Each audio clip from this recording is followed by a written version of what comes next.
So our first example is going to be the heat equation, which is one of the cases we've described before of parabolic equation, where you will be left only with second order terms in one of the directions. Okay,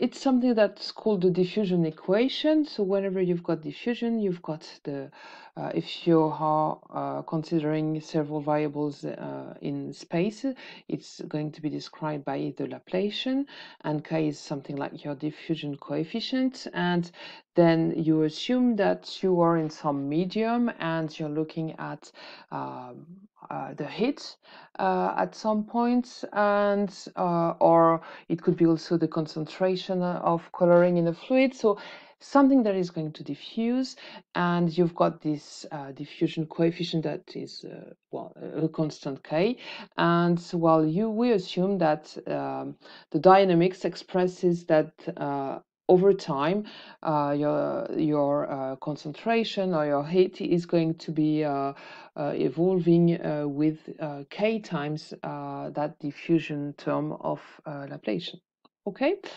We're going to work in just one dimension of space. That still make two variables: the x, the space variable, and the t variable.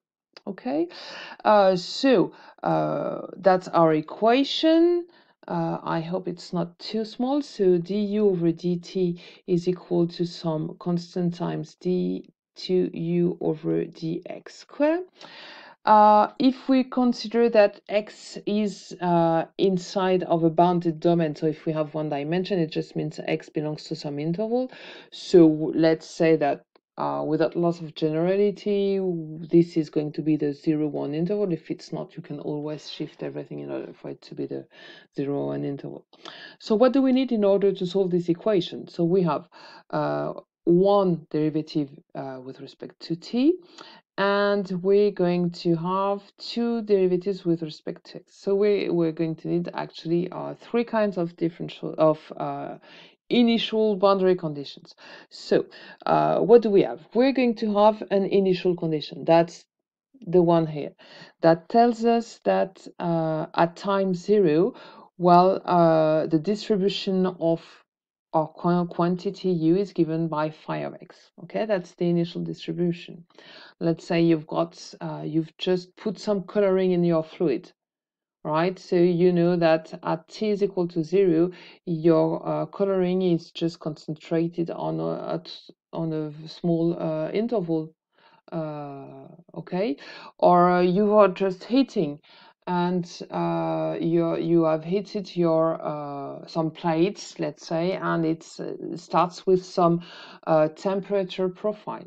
Okay, and then you stop what you stop heating your domain, and then you see how it evolves, right? That's the kind of things we are going to have as initial conditions.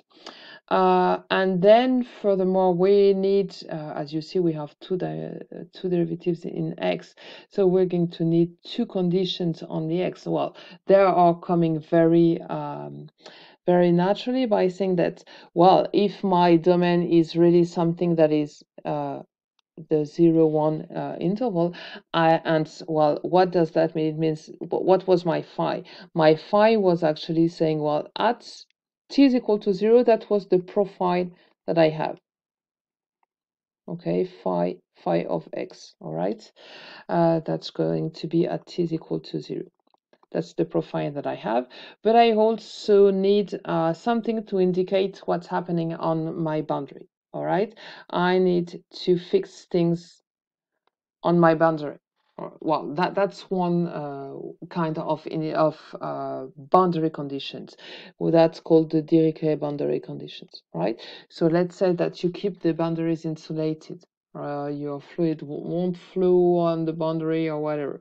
Okay, so Decay boundary conditions are just going to tell you that whatever the time, the value at 0 and the value at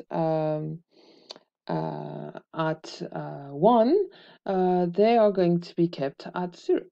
Okay, so I've rewritten here everything that we needed to have. All right, so separation of variables. Well, it's very self-describing. My function, my unknown function, is a function of x and t, and I'm just going to assume that it's going to be a product of a function of x and a function of t. Okay, so that's a very common way to proceed, and you will have to know how to do these kind of things. All right, so let's write what it means to get du over dt. So du over dt, that's really, of course, going to be just x of x, t prime of t. Okay, that seems pretty clear.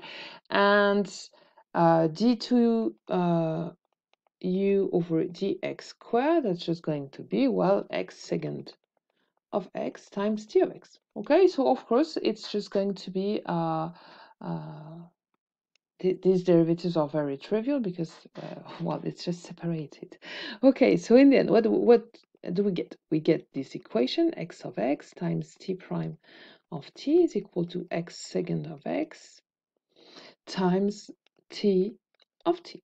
Okay, so now let's put all the x's on one side and all the t's on the other side. Or maybe I just forgot that we could get a k here, so that's a k, and that's a k here.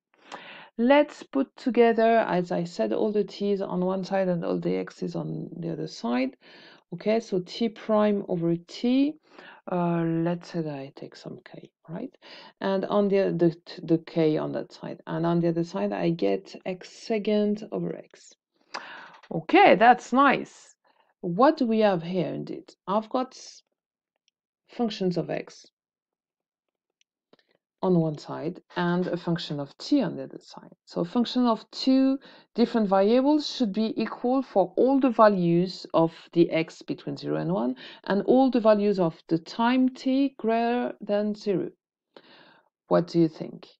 That's a very uneasy thing to get, okay? So the only possibility that this is true is that this is equal to a constant. Okay, a function of x is equal to a function of t only if we have if they are both equal to the same constant. That's the only way we can write. So let me just show you the usual notations that we keep. We are going to use minus lambda, and we will discuss about this later, okay? And take lambda greater than 0. Just follow me for the moment, sorry, and then we will see why and how we can make these kind of choices. Okay, up to now we knew it was going to be a constant. Right, so let's make this choice. Lambda is greater than 0, and this is equal to minus lambda. Okay, so I've got two equations to solve, but the good thing is that there are two equations with only one variable, and I really know how to solve those ones. All right, I've got t second, t prime of t over k, t of t is equal to negative lambda on one side, and on the other side I get x second over x is equal to negative lambda on that side. Okay, great. You know how to solve this, so maybe I can let you think about 2 minutes how to solve that. So I'm just well, no, let's say that pause the video, take 2 minutes to solve this, and if you don't find it, come back here. Okay, so on this side we get t prime over t is equal to minus k times lambda, so that's just first order differential equation. The easiest to solve, you get the log on the one side, you get well, you get minus k lambda times t on the other side, and then you use the exponential. That gives you t of t is some constant, let's call that capital A, exponential minus lambda kt. Okay, so this one is just the usual solution to my first order differential equation. We've done that hundreds of times. The other one, second order one, so we get x2 plus lambda x is equal to 0. And you will see why I needed a positive lambda with a minus sign here at the beginning. Thing is that what kind of, how do we solve this? If you remember, we need the characteristic equation. My characteristic equation, that's just going to be r square plus lambda, okay, equals to 0. And of course, if I said that lambda was positive, then I don't have any real roots, and I will have complex roots, which are given by plus or minus I square root of lambda. Why do I want this? Because I want to obtain some cosines and sines.